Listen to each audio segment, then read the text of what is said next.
내가 진정 원하는 삶을 살고 있는가? 정약용의 조언. 내가 내 앞에 앉아 고민을 털어놓는다면 나는 먼저 이렇게 물을 것이다. 너는 지금 내가 원하는 삶을 살고 있는가? 만약 그 대답이 확신에 차 있지 않다면 내가 살아온 경험을 바탕으로 너에게 몇 가지 조언을 해주고 싶다. 역경은 너를 단련하는 기회이다. 나는 과거에 조정에서 벼슬을 하며 개혁을 꿈꾸었으나 결국 유배라는 혹독한 시련을 겪었다. 세상은 내게 등을 돌렸고 삶의 터전이었던 한양에서 멀리 떨어져 외로운 유배지에서 긴 세월을 보냈다. 그러나 나는 그곳에서 좌절하지 않았다. 비탄에 잠겨 있느니 배움을 통해 나를 더욱 강하게 만들기로 결심했다. 18년 동안 수백 권의 책을 읽고 연구하며 삶의 본질과 세상의 이치를 깨달았다. 너 역시 인생에서 뜻대로 되지 않는 순간을 맞이할 것이다. 그러나 그때 좌절할 것인가?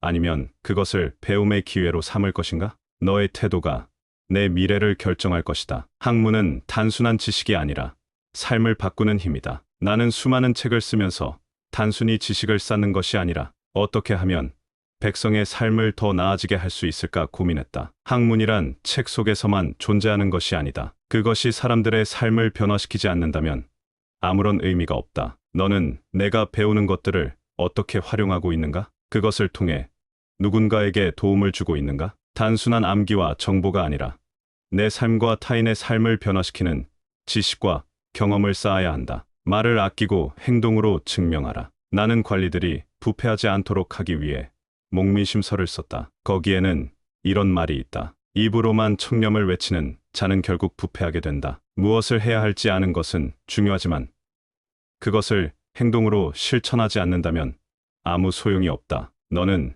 내가 하는 말을 지키고 있는가? 입으로만 노력한다고 하지 말고 몸을 움직여라. 오늘 하루라도 진정으로 의미 있는 행동을 해보아라. 그것이 너를 더 나은 사람으로 만들 것이다. 매일 스스로를 돌아보아라. 나는 하루라도 반성하지 않으면 그것이 가장 큰 어둠이라 생각했다. 인생은 끊임없는 성장의 과정이다. 그러나 성장하기 위해서는 먼저 자신의 결점을 마주해야 한다. 하루의 끝에 스스로에게 물어보아라. 오늘 나는 게으르지 않았는가? 불필요한 말을 하지는 않았는가? 누군가에게 상처를 주지는 않았는가? 나 자신을 더 나아지게 만들기 위해 무엇을 했는가? 이 작은 반성만으로도 너는 어제보다 더 나은 사람이 될 것이다. 쉽게 얻은 것은 쉽게 사라진다. 나는 한양의 높은 벼슬길에 올랐고 정조 임금의 신임을 받았다. 그러나 그 모든 것이 하루아침에 사라졌다. 당시 나는 깨달았다. 쉽게 얻은 것은 쉽게 사라진다. 그러나 깊이 쌓은 지식과 노력은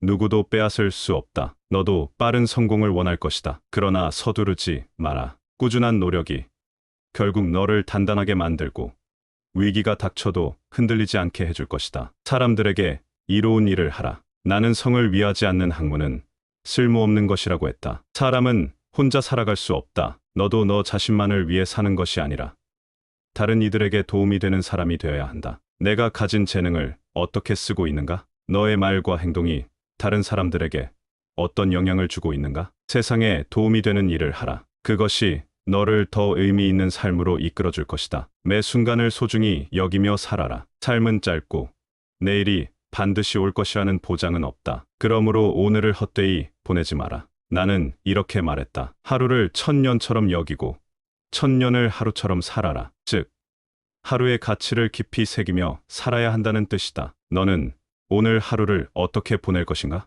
어제와 똑같은 하루를 반복하지 말고 내 삶을 더 가치 있게 만들 방법을 찾아라. 그렇게 하루하루를 살아가다 보면 내가 원하는 모습에 한 걸음씩 가까워질 것이다. 내 삶의 주인이 되어라. 너는 지금 어떤 선택을 하려 하고 있는가? 누군가가 너의 삶을 대신 살아줄 수 없다. 내가 원하는 삶이 있다면 지금부터라도 그 삶을 만들기 위해 행동해야 한다. 누군가에게 기대지 마라. 환경을 탓하지 마라. 모든 선택은 내 손에 달려 있다. 나는 유배지에서 좌절할 수도 있었지만 그것을 배움의 시간으로 만들었다. 너도 지금 어떤 상황에 있든 그 속에서 성장할 기회를 찾아야 한다. 이제 나는 너에게 다시 묻겠다. 너는 지금 내가 원하는 삶을 살고 있는가? 만약 그 답이 아니오라면 지금부터 바꾸어 나가면 된다. 내 삶의 주인은 바로 너다.